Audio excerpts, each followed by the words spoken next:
नमस्कार दोस्तों, मैं हूँ राज। आप देख रहे हैं हाईवे 33।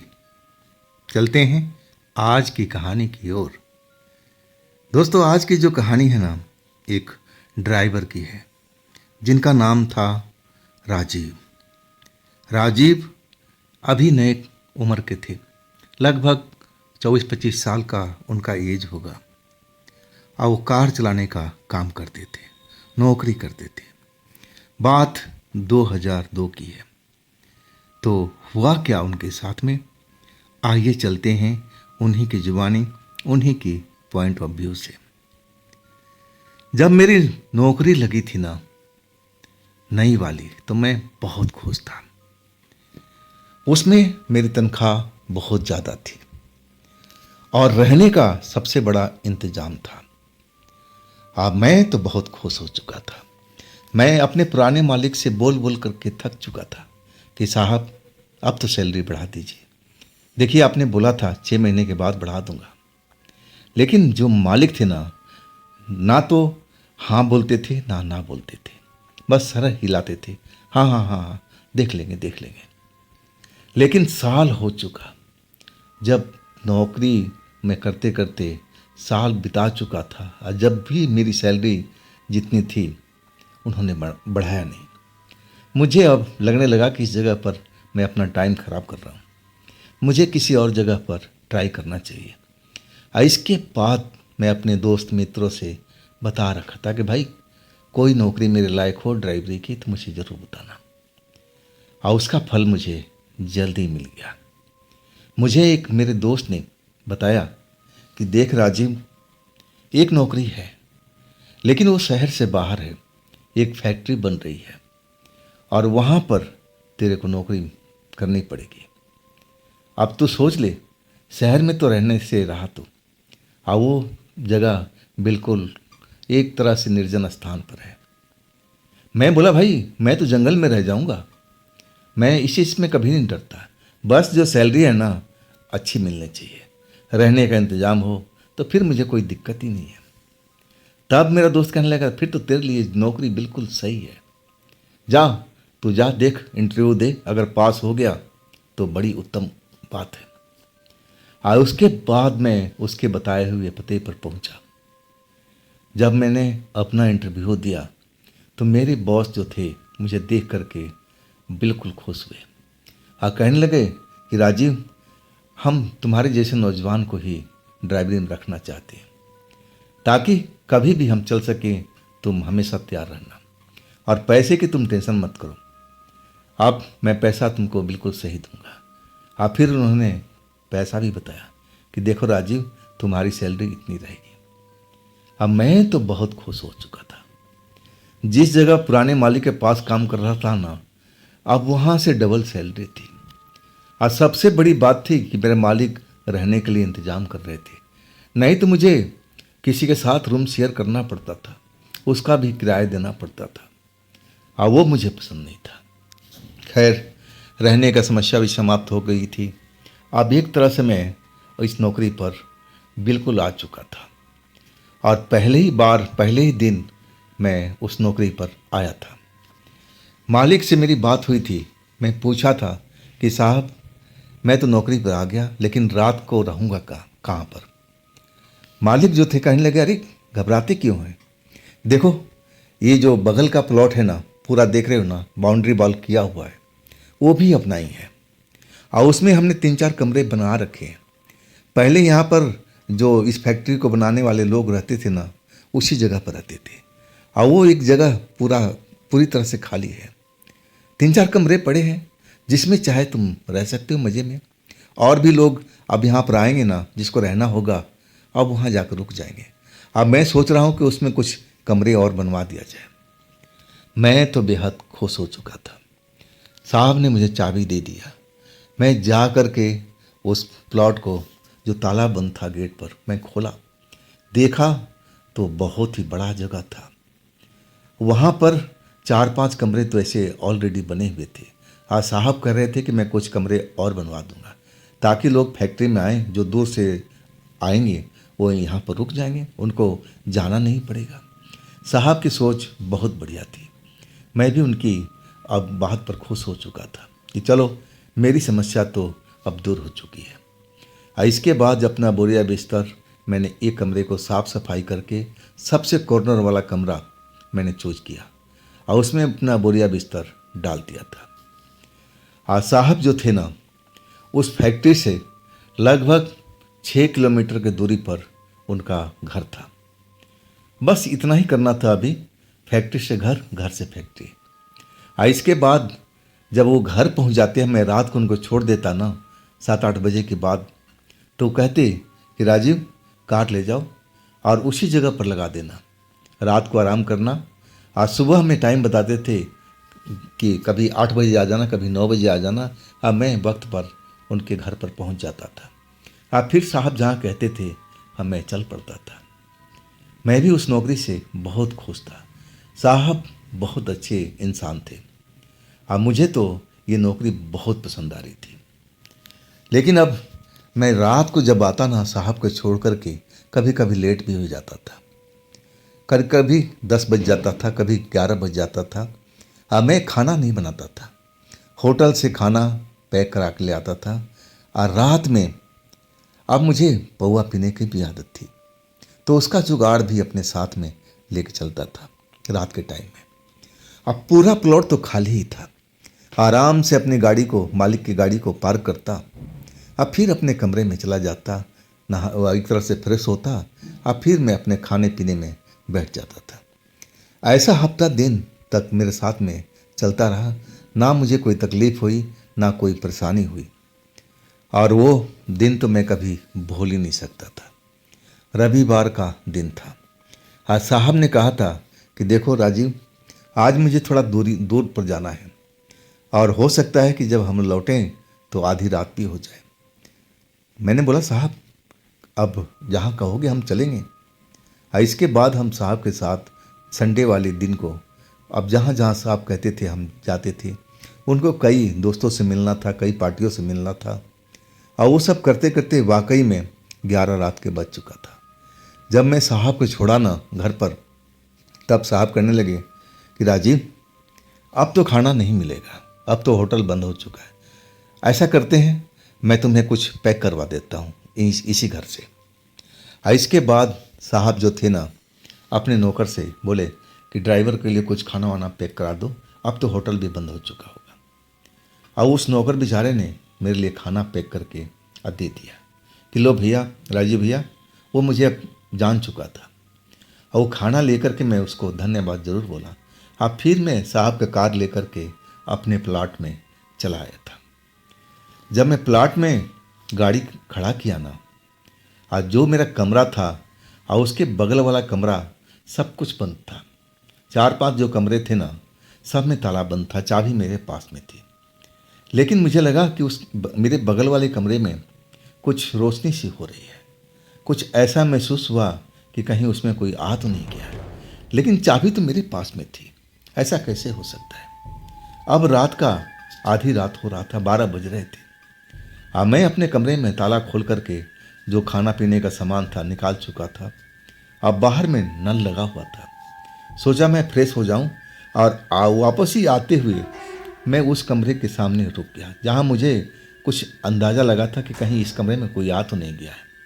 लेकिन मैं आश्वस्त हो गया क्योंकि ताला लगा हुआ था। तो जो मैंने आते समय देखा हल्की सी रोशनी कमरे के अंदर में, वो क्या था।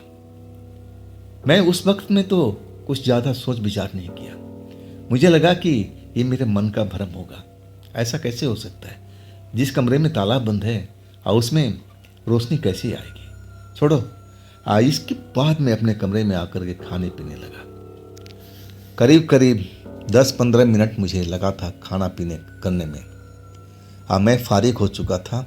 फिर मैं नलके पर गया पानी भरने के लिए बोतल में, हाथ भी धोने के लिए। जब मैं वापसी आया ना, तो वही घर था जिसे मुझे आभास हुआ था कि उसमें कोई रोशनी जली है। मुझे लगा कि उसके अंदर से किसी की आवाज़ आ रही है। मैं थोड़ा आश्चर्य में पड़ गया था। दरवाजे पर ताला लटका हुआ, अंदर में जैसे आवाज़ आ रही है कि जैसे 2 लोग आपस में बात कर रहे हैं। एक लड़का एक लड़की। ये कैसे संभव हो सकता है? उस प्लॉट के दूसरी साइड में पूरा जंगल था, खाली प्लॉट था। मतलब उस साइड में कोई घर भी नहीं था कि उसकी आवाज़ हमें सुनाई पड़े। मैं सही मायने में उस वक्त में थोड़ा सा सचेत हो गया था। मैं उस दरवाजे पर आ गया। अब मैं सुनने लगा। एक बार मुझे आवाज़ साफ सुनाई पड़ी थी, लड़की की आवाज़ थी। कहने लगी, अब शांत हो जाओ, वो आ चुका है। और इसके बाद मैं कान लगाए इंतज़ार करते रहा कि अब आवाज़ आएगी, अब आवाज़ आएगी, लेकिन आवाज़ नहीं आई। मुझे इस वक्त भी लगा कि मेरे कान का वहम है। मैं जो सुना है ना, दिमाग का भरम है और कुछ नहीं है। अरे जिस घर में ताला लगा हुआ है, चाबी मेरे पास में है, और उसमें कैसे कोई हो सकता है, जबकि वो पूरा घर खाली था। अब मुझे जरा सा संशय हो चुका था। मेरे पास चाबी थी। मैं सोचा कि क्यों ना एक बार खोल करके देख लें, तसल्ली हो जाएगी। वही मैंने किया। बाहर का लाइट मैंने ऑन कर दिया और इसके बाद चाबी से उस कमरे को खोल दिया।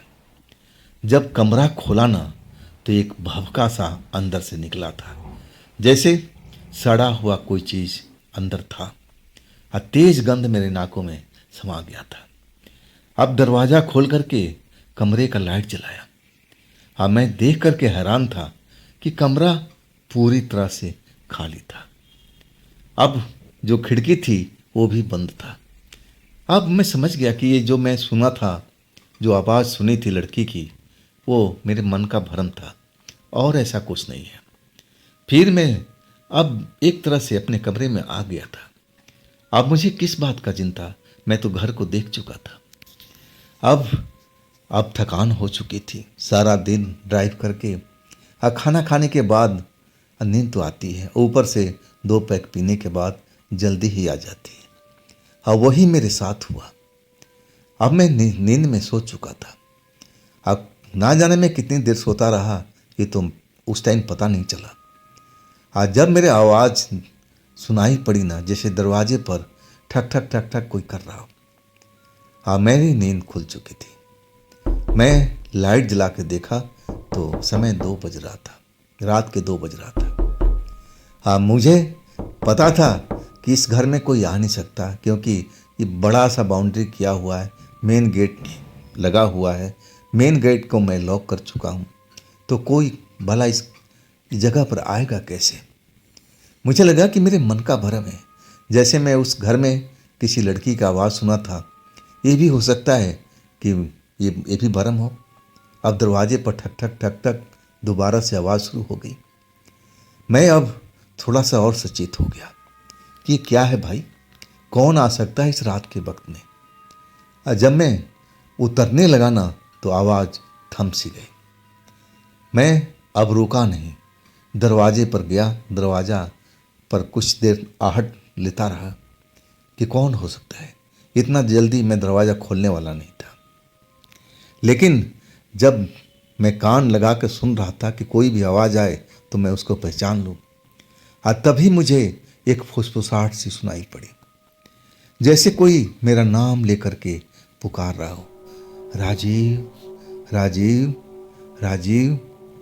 जब मैं अपना नाम सुना ना, तो सही मायने में मुझे लगा कि अरे ये मेरा नाम कैसे कोई जानता है, और वो भी एक लड़की की आवाज़ उस जगह पर आ रही थी जो मेरा नाम लेकर के पुकार रही थी। मैं सोचा कि कौन मेरे जानने वाली हो सकती है, आज जानने वाली भी होगी तो इस जगह पर कैसे आ जाएगी। मुझे तो यहाँ ज़्यादा दिन हुआ नहीं, इतना मेरा जान पहचान भी नहीं हुआ है, तो कौन हो सकता है। मैं सही मायने में उस वक्त में मैं कभी भूत प्रेत पर यकीन करता ही नहीं था। मैं इन चीज़ों को मानता ही नहीं था, तो मुझे जरा भी शक सुबह नहीं हुआ कि भूत प्रेत भी हो सकते हैं। मैं बिल्कुल इन चीज़ों को मानता नहीं था, तो कैसे विश्वास करूं। जब आवाज़ बार बार आने लगी ना, जैसे बहुत धीमी आवाज़ में कोई मेरा नाम लेके पुकार रहा है, राजीव, राजीव, राजीव। आखिरकार मुझसे रहा नहीं गया। मैं दरवाज़ा खोल दिया।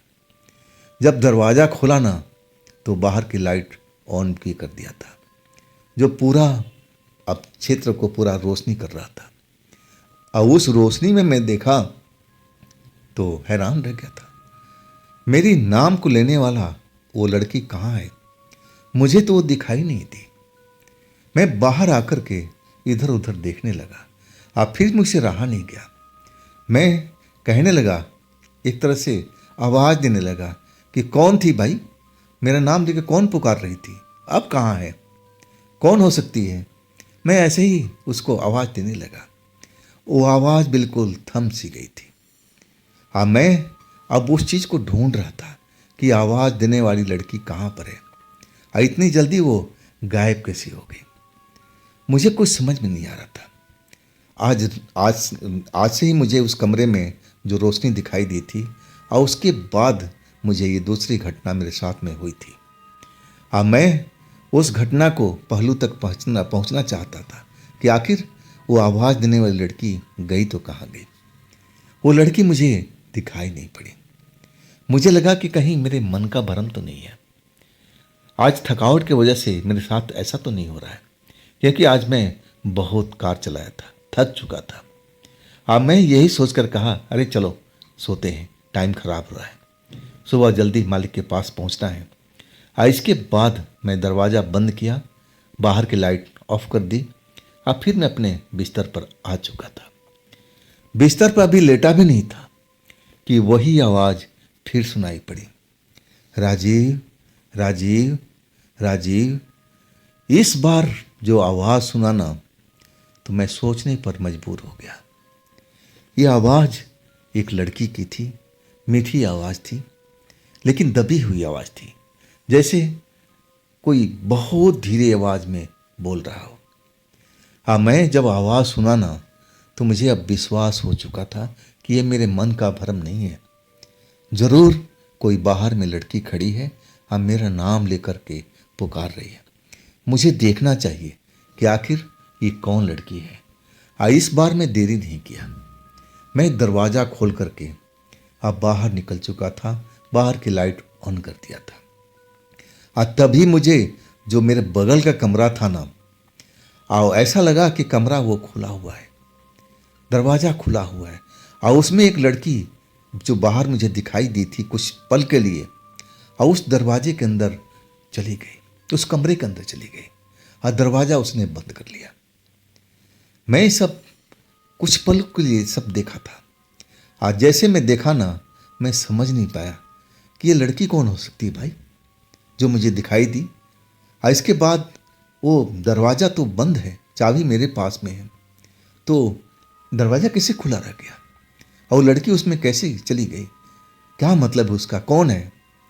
मैं अभी भी नहीं समझ पाया था कि जो कुछ मैं देख रहा हूँ वो कोई शक्ति हो सकती है, कोई भूत प्रेत भी हो सकती है, लेकिन मुझे इन चीज़ों पर विश्वास तो नहीं था ना, मैं मानता ही नहीं था। और मैं उस दरवाजे पर चला गया। जब जाकर देखा ना, तो ताला तो ज़मीन पर पड़ा हुआ था। मुझे लगा कि मैं ताला बंद किया था या नहीं किया था। मुझे अपने आप पर संदेह होने लगा। लेकिन अब दरवाज़ा के अंदर एक लड़की उस कमरे के अंदर गई हुई थी। मैं अपने आप को रोक नहीं पाया। मैं जानना चाहता था कि आखिर ये लड़की आई कहाँ से, ये आधी रात के वक्त में, और इस कमरे में ये कैसे चले गई। मुझे कैसे जानती थी मेरा नाम जो ले रही थी, कौन हो सकती है। अब ये सब सवाल जो मेरे दिमाग में खलबली मचा रहा था ना, मैं अपने आप को रोक नहीं पाया। दरवाज़ा तो खुला हुआ था, बस भिड़ा हुआ था। जैसे ही मैंने धक्का दिया, दरवाज़ा खुल गया।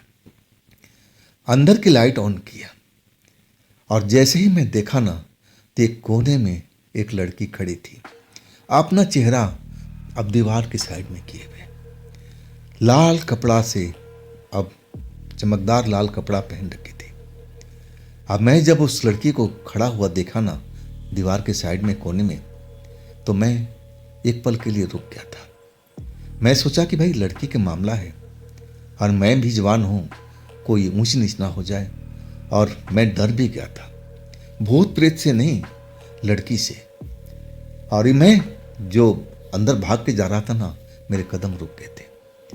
जब मैं रुक गया ना, मेरी हिम्मत नहीं हो रही थी कि मैं आगे जाऊं। लड़की जात है भाई, कुछ मेरे पर उल्टा सीधा इल्जाम में ना लगा दे। आखिर ये लड़की कौन है जो इस रात को इस जगह पर आई है? कौन हो सकती है? मैं आवाज दिया, अरे सुनो लड़की, तुम हो कौन? तुम इस कमरे में आई कैसे? सबसे पहले ये बताओ कि तुम मेरा नाम कैसे जानती हो? लड़की कुछ बोल नहीं रही थी, चुपचाप शांत खड़ी थी। मैं लगातार उससे सवाल पूछ रहा था कि तुम हो कौन, तुम इस कमरे में कैसे आई, मेरा नाम कैसे जानती हो? बार बार सवाल को दोहरा रहा था, लेकिन वो लड़की कोई भी शब्द अपने मुंह से नहीं निकाल रही थी। कोने में खड़ी थी और चेहरा दीवार के साइड में किए हुए। बस मैं उसकी ऊंचाई देख रहा था। हाँ, ऊंचाई लंबाई लगभग सही थी और लाल कपड़ा चमक रहा था। आप मुझसे रुका नहीं गया। जब मैं बहुत बार उससे पूछ गया कि जवाब आएगा आएगा, लेकिन जब उसने जवाब नहीं दिया ना, तो मैं थोड़ा आगे बढ़ा, थोड़ा और आगे बढ़ा। आखिरकार मैं उस लड़की के समीप पहुंच गया था। आप बार बार सवाल दोहराते हुए कि लड़की, तुम मेरी साइड में मुड़ो, तुम हो कौन, मेरा नाम कैसे जानती हो, इस जगह पर तुम आई कैसे, इस कमरा का ताला मैंने बंद किया था, तुमने ताला कैसे खोल दिया? यही सवाल मैं उससे दोहरा रहा था, लेकिन लड़की टस से मस नहीं हुई। जो कोना उसने पकड़ रखा था, जिस कोने में खड़ी थी, उस कोने में जैसे लग रहा था कि पत्थर की मूर्ति बनी हुई हो, बिल्कुल हिल डुल नहीं रही थी। मुझे बहुत गुस्सा आ रहा था उस वक्त में। मैं अपने आप को अब संभाल नहीं पा रहा था। आखिरकार मैं उस लड़की के बहुत करीब पहुंच गया। वही सवाल दोहराते हुए, तुम कौन हो, मेरी साइड में मुड़ो। लेकिन जब वो नहीं मुड़ी ना, तो मैं और उसके करीब पहुंच गया था। जब वो कोई सवाल का जवाब नहीं दे रही थी ना, तब मैंने उसके नज़दीक पहुंच गया, बिल्कुल इतना नज़दीक कि जब चाहे मैं उसको अपने हाथों से छू सकता हूँ। अब बार बार उसके कान के पास बोल रहा था कि तुम बहरी तो नहीं हो, मेरी आवाज़ नहीं सुन पा रही हो क्या, तुम हो कौन? इसके बाद वो लड़की मेरे साइड में मुड़ी। जब मुड़ी ना, तो मैं देखते रह गया था। इतनी खूबसूरत लड़की मेरे जीवन में इतनी नज़दीक मैंने कभी नहीं देखी थी। गजब का सौंदर्य था उसका। मैं तो देखता ही रह गया था कि इसको तो भगवान फुर्सत में बनाए हुए हैं। लेकिन ये थी कौन? वही सवाल मैंने उससे फिर दोहरा दिया, अरे लड़की, तुम हो कौन? तुम मेरा नाम कैसे जानती हो? इस जगह पर तुम आई कैसे? अब लड़की मेरी तरफ देख रही थी। मंद मंद मुस्कुराने लगी। फिर वही नाम मेरा, राजीव, राजीव, क्या तुम मुझे देख रहे हो ना? मैं सुंदर हूं ना? अब मेरे पारा गर्म हो चुका था। हाँ, सुंदरता पर तो मैं मोहित हो चुका था, लेकिन लड़की मेरे सवालों का जवाब नहीं दे रही थी। वो उल्टा सवाल कर रही थी, मुझसे पूछ रही थी कि राजीव, राजीव, मैं सुंदर हूं ना? क्या मैं तुम्हें पसंद हूँ? मेरी तरफ देखो ना, मेरी आंखों में देखो। मैं उससे कहने लगा कि ये सब ड्रामेबाजी छोड़ो, तुम बताओ पहले हो कौन तुम? इस जगह पर तुम आई कैसे, जबकि ताला बंद था मेन गेट का? तुम मेरा नाम कैसे जानती हो, वो चीज़ को बता दो। लेकिन लड़की मेरे सवाल का जवाब नहीं दे रही थी, वो अपना सवाल दोहरा रही थी। अब वो मेरे इतने नज़दीक आ चुकी थी कि उसकी सांसों की आवाज़ मुझे साफ साफ सुनाई दे रही थी। मेरे नज़दीक आकर के फिर वही सवाल दोहराने लगे कि राजीव, राजीव, मेरी आंखों में देखो, क्या मैं तुम्हें पसंद हूं ना? इसके बाद मुझसे वो गलती हो चुकी थी। मैंने उसकी आंखों में देखना शुरू कर दिया। जैसे ही उसकी आंखों में देखना शुरू किया ना, मैं अपने आप पर कंट्रोल नहीं कर पा रहा था। जो लड़की बोल रही थी ना कि मैं कैसी लग रही हूँ, अब मुझे लगा कि इसका जवाब मुझे देना चाहिए। मैंने अब उसका जवाब देना शुरू किया कि हाँ, तुम बहुत खूबसूरत हो, तुम मुझे बहुत अच्छी लगती हो। मैं कैसे बोल रहा था मुझे खुद भी पता नहीं। मेरे अंदर से ये सब शब्द निकल रहे थे मेरे मुंह से, जैसे मैं ना बोल करके वो लड़की मुझसे ज़बरदस्ती बुलवा रही हो। मैं अपने आप पर कंट्रोल अब रख ही नहीं पा रहा था। मैं कुछ बोलना चाहता था कि तुम कौन हो, लेकिन वो सब मेरे मुंह से निकल नहीं रहे थे, उल्टा ही निकल रहा था।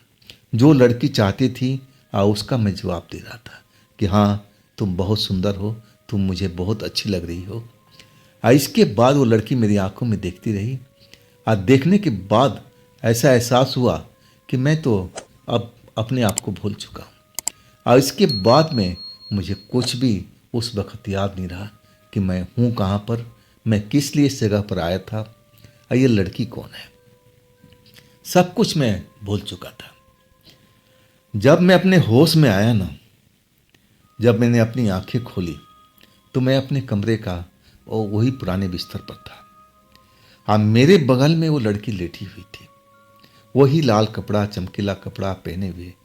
उसका चेहरा दूसरी साइड में था और उसके शरीर से गंध निकल रहा था, जैसे मांस सड़ रहा हो।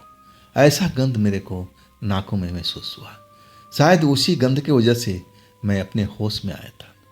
और जैसे ही होश में आया ना, तो अपने बगल में उस लड़की को लेटा देख करके मैं एकदम हैरान रह गया था। और वो बदबू मेरे नाकों में चढ़ रही थी।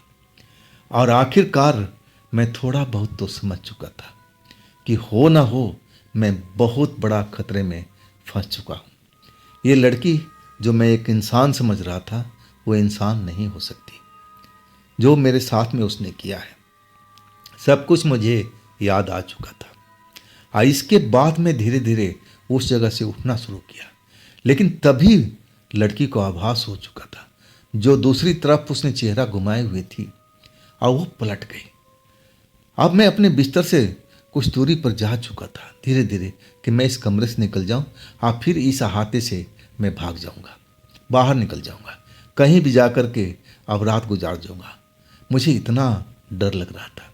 मैं जान चुका था कि ये लड़की कोई आम लड़की नहीं है। ये लड़की या तो कोई भूत प्रेत है, कोई पिशाचनी है, या फिर कोई चुड़ैल है।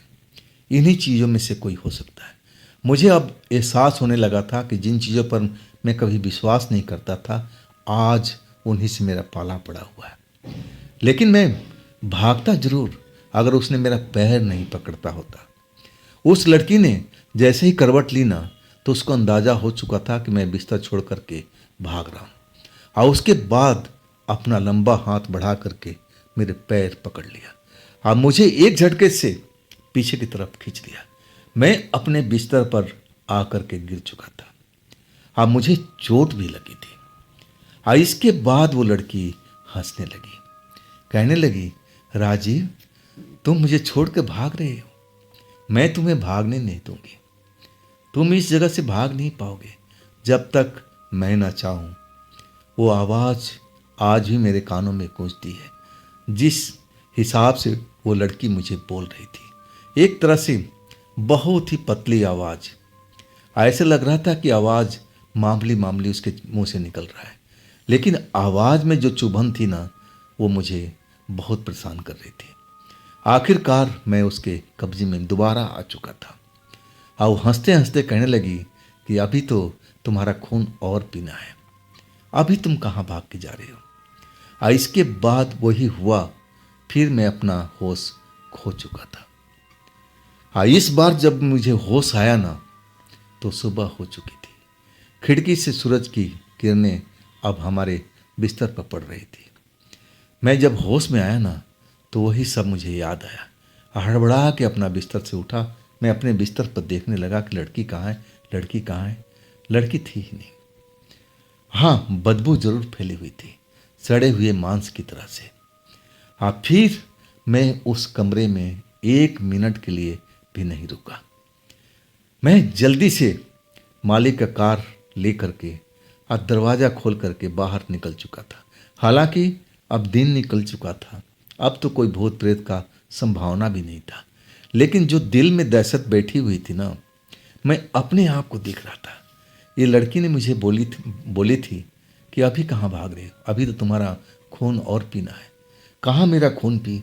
मैं अपने शरीर को टटोल रहा था कि कहाँ पर उसने मेरे साथ में खून पीने की कोशिश की है, लेकिन कोई भी दाग धब्बा, कोई भी दर्द मुझे किसी शरीर में नहीं हो रहा था। सब कुछ मेरा शरीर समान दिख रहा था। कोई परेशानी मुझे नज़र नहीं आ रही थी। लेकिन दहशत इतने शरीर में था ना कि मैं उस घर में रुकना ही नहीं चाहता था, उस अहाता में। अब मालिक की कार लेकर के मैं अब अहाता से बाहर निकल चुका था। अहाता को मैंने लॉक कर दिया, चाबी मेरे पास में। अब फिर मैं मालिक की कार ड्राइव करता हुआ सीधा मालिक के कोठी पर गया ना, तो मालिक सो रहे थे।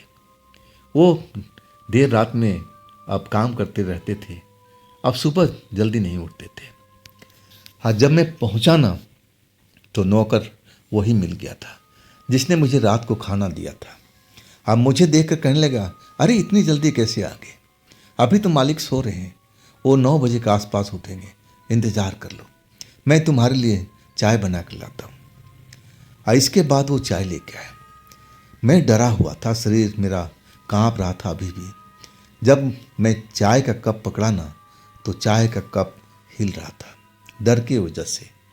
हाँ, वो नौकर मेरी तरफ देख के कहने लगा कि भाई, राजीव भाई, ये क्या हुआ तुम्हारे साथ में? हाथ की तुम्हारे कांप रहे हैं, तुम्हारे चेहरे पर तो डर लग रहा है, डर दिख रहा है। बात क्या है भाई, मुझे बताओ। अब मुझे लगा कि ये बात मुझे मालिक से बताना चाहिए और किसी से नहीं। लेकिन जब बार बार वो नौकर मुझसे कहने लगा कि भाई, जो कुछ बात है मेरे से बताओ ना, बताओ ना, क्या हुआ तुम्हारे साथ में? कुछ बात हुई है क्या रात में? मुझसे रहा नहीं गया। मैं पूरी कहानी अब उस नौकर को बताने लगा। जैसे ही नौकर ने पूरी बात सुनी ना तो मेरी तरफ चौंक के देखने लगा। मैं उसकी आंखों को देख रहा था, वो आंखें भी डरी लग रही थी।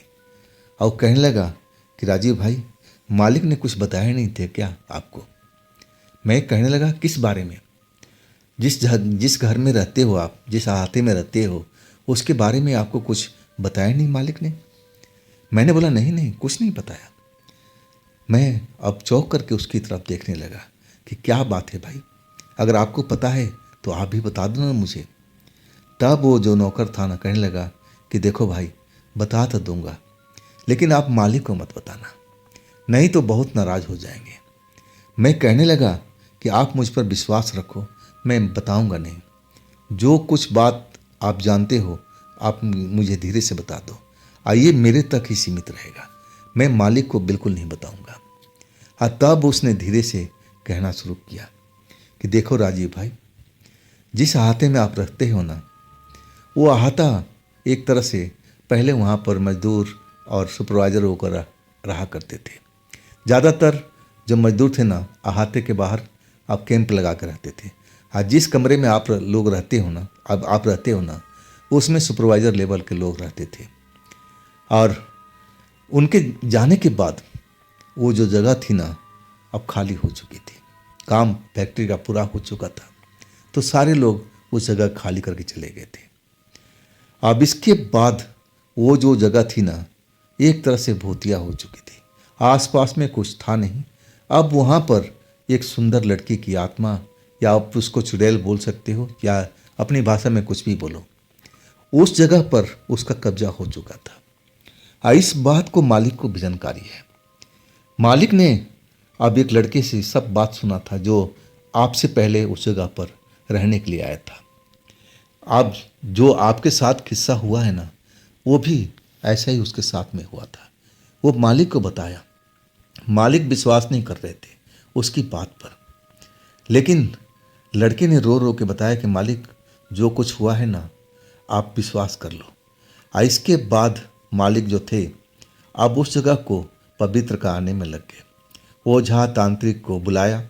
ओझा तांत्रिक ने भी घोषित किया कि हाँ, इस जगह पर एक आत्मा लड़की रहती है और देखने में सुंदर लगती है, लेकिन सुंदर देखने से नहीं है तो चुड़ैल वो, और वो कुछ भी कर सकती है। हालांकि उस लड़के को कोई नुकसान नहीं हुआ था, लेकिन जैसा आपके साथ हुआ था ना, वैसा ही उसके साथ में हुआ था। वो लड़का बहुत डर चुका था और उसके बाद वो नौकरी छोड़ चुका था मालिक के पास से, वो चला गया। लेकिन अब मालिक चाहते थे कि उस जगह को अब उस चुड़ैल से अब एक तरह से कब्जा हटाया जाए। तांत्रिक के द्वारा अब वहाँ पर पूजा पाठ हुआ।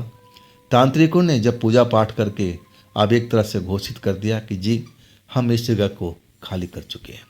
अब इस जगह पर कोई चुड़ैल नहीं है, ना कोई आत्मा है। मालिक भी विश्वास कर लिए थे। इसके बाद आप आए हो भैया, और आपके साथ भी वही घटना हुई। मुझे अब संदेह होने लगा कि जो तांत्रिक उस जगह पूजा पाठ किए थे ना, या तो कुछ समय के लिए वो चुड़ैल भाग गई होगी, या फिर वो सही ढंग से किए नहीं होंगे। नहीं तो आपके साथ ऐसा घटना थोड़ी होता। भैया, इस बारे में मालिक को मत बताइए कि मैंने कुछ आपको बताया है। अब मैं सब कुछ खेल समझ गया था। मुझे अब मालूम हो चुका था कि वो जगह ही ऐसी थी, वो हॉन्टेड जगह थी। वो कोई भटकती हुई आत्मा उस जगह को अपने कब्जे में ले रखी थी, और वो लड़के के साथ में वैसे ही घटना घटी थी जैसे मेरे साथ में घटी थी। दोनों घटना बिल्कुल एक ही बराबर की थी। अब मुझे लगने लगा कि ये जो नौकरी मैं कर रहा हूँ ना, पैसा तो ज़्यादा मिल रहा है, लेकिन मुझे ये नौकरी करना नहीं चाहिए।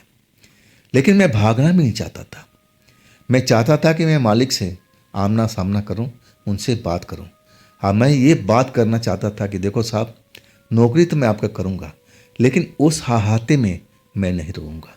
अगर आपको मंजूर हो, आप मुझे कोई दूसरी जगह दे सकते हो तो मैं तो रुक सकता हूँ, और नहीं तो मैं इस नौकरी को छोड़ दूंगा। आखिरकार अपने मन में यही संकल्प कर रखा था।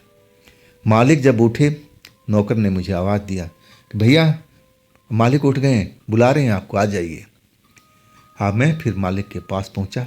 चाय पी रहे थे, मुझे देख कर के मुस्कुराए, कहने लगे, राजीव, क्या बात है भाई, आज पता लगा कि तुम सुबह सुबह जल्दी आ गए हो, कुछ बात हुआ क्या? मैं डरते डरते सारी अपनी कहानी राहत में हुई थी, सब कुछ मैं बताने लगा। मेरी बात सुनकर के उनका भी मनोदशा जैसे मेरी थी वैसी हो गई थी। आप कहने लगे कि राजीव, बस शांत हो जाओ, मैं समझ गया कि तुम्हारे साथ क्या घटी है। इससे पहले भी ये घटना एक लड़के के साथ में घट गई थी। मैं उसके बाद में उस जगह को पवित्र कराया था, तंत्र मंत्र से, साधना से, पूजा से उस जगह को मैं पवित्र करा दिया था। और तांत्रिकों ने मुझे विश्वास दिलाया था कि अब उस जगह पर वो लड़की आत्मा नहीं रहती है। मुझे भी ऐसा ही लगा था, तब मैं तुम्हें उस जगह पर रहने के लिए बोला था। मुझे ये नहीं मालूम था कि वो लड़की तांत्रिक जिसको भगाए थे वो दोबारा उस घर में आ चुकी है। नहीं राजीव, अब मैं तुम्हें उस जगह पर रहने नहीं दूंगा। तुम्हारे लिए मैं अलग व्यवस्था करता हूँ इसी कोठी में। और हाँ, उस जगह को मैं फिर तांत्रिक को बुलाता हूँ। अब फिर से उनको कहूँगा कि भाई उस जगह को पवित्र करो, और उस चुड़ैल को, चाहे उस आत्मा को, उस जगह से आप बाहर करो। इसके बाद मुझे तसल्ली हुई थी। इसके बाद उस मालिक के पास मैंने 2 साल नौकरी किया था, और मैं जब उस अहाते पर कभी कभी उधर से गुजरता था ना, तो मुझे लगता था कि आज भी वो लड़की उसी अहाते के, उसी कमरे के अंदर में है, और ऐसा लगता था कि जैसे मुझे आवाज़ दे रही है, राजीव, राजीव, राजीव। मैं सही मायने में अब पूरा शरीर कांप जाता था। इसके बाद मैं अहाते पर रुकता नहीं था, तेजी से जिधर जाना होता था मैं उधर निकल जाता था। आज फिर मैं उस मालिक की नौकरी छोड़ करके कहीं और नौकरी पर लग चुका था। हाँ, वो जो रात का सब कुछ मेरे साथ में हुआ था ना, बेहद ही डरावना था। ना जाने वो लड़की मेरे साथ में क्या किया था, मुझे तो कुछ याद भी नहीं है। सब कुछ उस लड़की जो बोल रही थी, बस इतना ही जान पाया था कि अभी तुम्हारा खून पीना और बाकी है। क्या वास्तव में उसने मेरे साथ में ऐसा ही किया था, मेरे शरीर का खून पिया था, या और कुछ किया था, बिल्कुल मुझे नहीं मालूम। लेकिन इस घटना से मैं इतना जान चुका था, जिन चीज़ों पर मैं विश्वास नहीं करता था, आत्मा को मैं मानता नहीं था, भूत प्रेत को मैं मानता नहीं था, मैं अब विश्वास करने लगा इन चीज़ों पर। तो दोस्तों, ये थी राजीव जी की अपनी कहानी, अपनी घटना। अगर आपके पास भी ऐसी कोई घटना है, कोई कहानी है, तो आप मुझे इंस्टाग्राम पर या मेरे व्हाट्सएप नंबर पर अपनी कहानी को, अपनी घटना को आप मुझे भेज सकते हैं। और दोस्तों, ये भी चैनल आप ही का है, तो इस पर भी आप थोड़ा ध्यान दीजिए, लाइक कीजिए, सब्सक्राइब कीजिए, शेयर कीजिए। अब फिर हम मिलते हैं इसी चैनल पर, इसी टाइम पर, और एक नई कहानी के साथ में। आप लोग अपना ख्याल रखिएगा। नमस्कार।